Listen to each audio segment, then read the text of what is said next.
Friends, अगर आप 16 सोमवार के व्रत करना चाहते हैं तो फिर आप माघ के महीने से, सावन के महीने से या कार्तिक के महीने से ये व्रत शुरू कर सकते हैं ताकि आपकी मनोकामना अति शीघ्र पूर्ण हो सके। किसी भी विशेष फल की प्राप्ति के लिए 16 सोमवार के व्रत किए जाते हैं। इस दिन भगवान शिव शंकर और माता पार्वती का पूजन किया जाता है और 16 सोमवार के व्रत काफी कठिन माने जाते हैं। इस व्रत में नमक का सेवन बिल्कुल नहीं किया जाता और एक समय प्रसाद ग्रहण करना होता है। प्रसाद ग्रहण करने के भी कुछ नियम होते हैं जो कि आगे वीडियो में मैंने आपको बताए हैं। सोमवार की सुबह जल्दी उठकर स्नान आदि करने के बाद हमें पूजन करना होता है।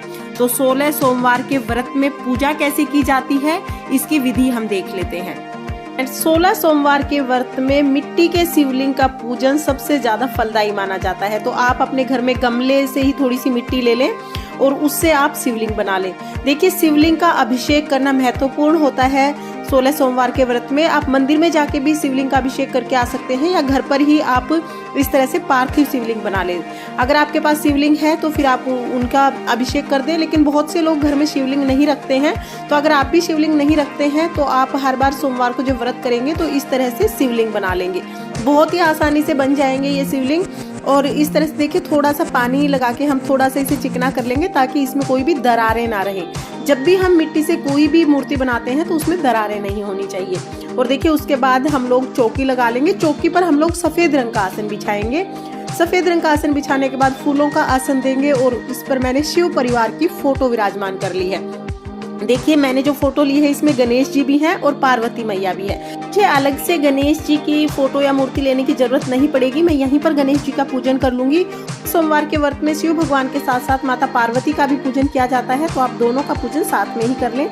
इसके बाद देखिए, एक प्लेट ले ली है मैंने, इसमें मैंने बेल पत्र रखा है। बेल पत्र पर मैं जब हमने मिट्टी के शिवलिंग बनाए थे, पार्थिव शिवलिंग, उनको विराजमान कर लूंगी। इसके बाद देखिए, सबसे पहले हम लोग दिया जलाएंगे। जब भी हम कोई पूजा करते हैं तो सबसे पहले हम लोग दिया जलाते हैं।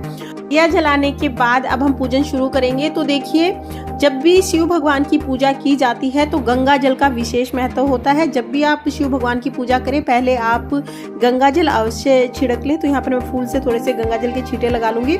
उसके बाद हम गणेश जी को रोली से तिलक करेंगे।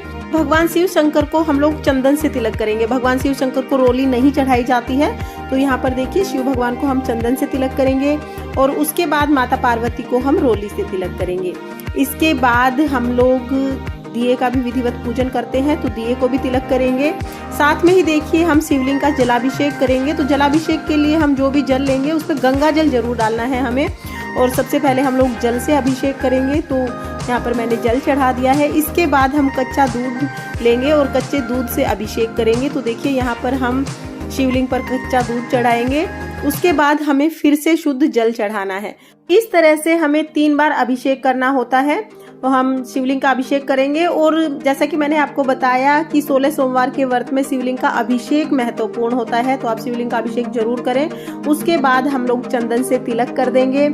इसके बाद हम लोग गणेश जी को लाल रंग का फूल समर्पित करेंगे। भगवान शिव शंकर भोले भंडारी को अगर आपको मिल जाए तो सफेद रंग के फूल समर्पित करें। आप आंकड़े के, धतूरे के या आंकड़ा जिसको मदार कहते हैं, इनके कोई भी फूल समर्पित कर सकते हैं। साथ में ही गोरा मैया को फूल समर्पित करेंगे। शिवलिंग पर हम सफेद फूल समर्पित करेंगे, दिए को फूल समर्पित करेंगे। उसके बाद सभी को हम वस्त्र स्वरूप कलावा समर्पित करेंगे। तो यहाँ पर मैंने शिव परिवार को वस्त्र स्वरूप कलावा समर्पित कर दिया है। अगर आपके पास जनेऊ है तो आप जनेऊ समर्पित कर सकते हैं शिवलिंग पर, और अगर जनेऊ नहीं है तो जो कलावा होता है, मोली, उसको 7 बार इस तरह से लपेटते हुए आप एक जनेऊ बना लें और इस तरह से वस्त्र स्वरूप जनेऊ समर्पित कर दें। इसके बाद हम बेलपत्र चढ़ाएंगे। तो देखिए, बेलपत्र की जो चिकनी साइड है ना, इसको नीचे की तरफ यानी भगवान को टच कराते हुए इस तरह से हमें बेलपत्र चढ़ाना है। आप 5, 7, 11, 21 जितने भी बेलपत्र चढ़ाना चाहते हैं उतने बेलपत्र चढ़ा दें। साथ में ही देखिए, हमें शमी के पत्ते अगर मिल जाते हैं तो शमी के पत्ते चढ़ाना भी बहुत फलदायक रहता है। तो जब भी आप शिव भगवान की पूजा करें तो आप चाहे एक शमी का पत्ता ही आपको मिल जाए, लेकिन शमी के पत्ते आप जरूर चढ़ाएं। इसके साथ ही भांग चढ़ाई है मैंने। तो यहाँ पर आप भांग चढ़ा सकते हैं, धतूरा चढ़ा सकते हैं, मदार के पत्ते आप चढ़ा सकते हैं। इसके बाद हम लोग जल समर्पित करेंगे। साथ में ही हम लोग अक्षत समर्पित करेंगे। अक्षत यानी कि चावल जो बिल्कुल साबुत हो, बिना टूटे हुए चावल हमें पूजा में लेने होते हैं। इसके बाद देखिए, 16 सोमवार के व्रत में जब भोग चढ़ाया जाता है तो चूरमे के 3 लड्डू चढ़ाए जाते हैं। इसमें से एक लड्डू गाय को दे देते हैं, एक लड्डू प्रसाद स्वरूप सभी में बांट देते हैं, और जो तीसरा लड्डू होता है, ये लड्डू जिसने व्रत किया है वो खाता है। मतलब कि जब व्रत खोलेंगे तो एक लड्डू खाकर ही व्रत खोलना होगा, इससे ज्यादा भी नहीं ले सकते हैं और इस लड्डू में से बचाना भी नहीं होता है। तो इसलिए जब भी आप लड्डू बनाएं, साइज थोड़ा ऐसा बनाएं कि आप उसको खा पाएं एक लड्डू को। तो हमें ये 3 लड्डू चढ़ाने होते हैं। भोग स्वरूप आप ये लड्डू समर्पित करें भगवान को। जैसा कि मैंने आपको बताया, इनमें से एक लड्डू व्रती जो होगा वो खाएगा व्रत खोलते समय, और उसी समय पर पानी पी लेना होता है, उसी समय पर ये लड्डू खाना होता है। शाम के समय हमें व्रत खोलना होता है, और एक लड्डू गाय को दे दे, एक लड्डू सभी में प्रसाद स्वरूप बांट दे। के अलावा आप ऋतु फल भी समर्पित कर सकते हैं, या कोई भी प्रसाद और आप समर्पित कर सकते हैं। साथ में हमें दक्षिणा जरूर समर्पित करनी है, तो जब भी कोई पूजा करें दक्षिणा अवश्य समर्पित करें। उसके बाद हम लोग सभी को धूप दिखाएंगे, दीप दिखाएंगे, और धूप दीप दिखाने के बाद हमें सुननी है व्रत कथा। 16 सोमवार की व्रत कथा सुनने के लिए अपने सीधे हाथ में थोड़े से चावल ले लें, साथ में ही फूल ले लें, और हाथ में चावल और फूल लेकर हम कथा सुनेंगे। तो अगर आपके पास कथा की किताब है तो आप वहां से कथा सुन लें, नहीं तो मेरे चैनल पर भी आपको कथा मिल जाएगी। कथा सुनने के बाद जो हमने हाथ में अक्षत और फूल लिए हैं वो हम शिव भगवान को समर्पित करेंगे। इसके बाद हम लोग करेंगे आरती। तो यहाँ पर हम गणेश जी की आरती करेंगे और भगवान शिव शंकर भोले भंडारी की आरती करेंगे। साथ में ही ओम नमः शिवाय का जाप करेंगे। इसके बाद पूजा में रही कमियों के लिए क्षमा याचना करेंगे और अपनी मनोकामना पूर्ण करने के लिए भगवान से प्रार्थना करेंगे। पूजा पूर्ण होने के बाद जल का लोटा हम सूर्य देवता को अर्घ स्वरूप समर्पित करेंगे, और उसके बाद देखिए जो हमने मिट्टी के पार्थिव शिवलिंग बनाए हैं उनको हमें अगले दिन विसर्जित करना है।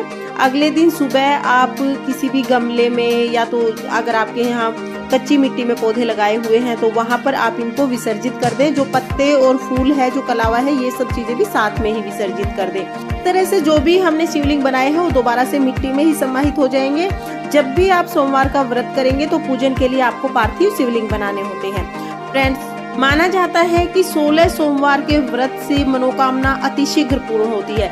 किसी भी विशेष मनोकामना की पूर्ति के लिए 16 सोमवार के व्रत किए जाते हैं। ये व्रत कठिन होते हैं क्योंकि ये निर्जला व्रत होते हैं। 16 सोमवार की व्रत कथा की वीडियो भी चैनल पर आ चुकी है, लिंक मैं आपको डिस्क्रिप्शन में दे दूंगी, आप वहां से देख लेना। देखने के लिए बहुत बहुत धन्यवाद। ओम नमः शिवाय। राधे।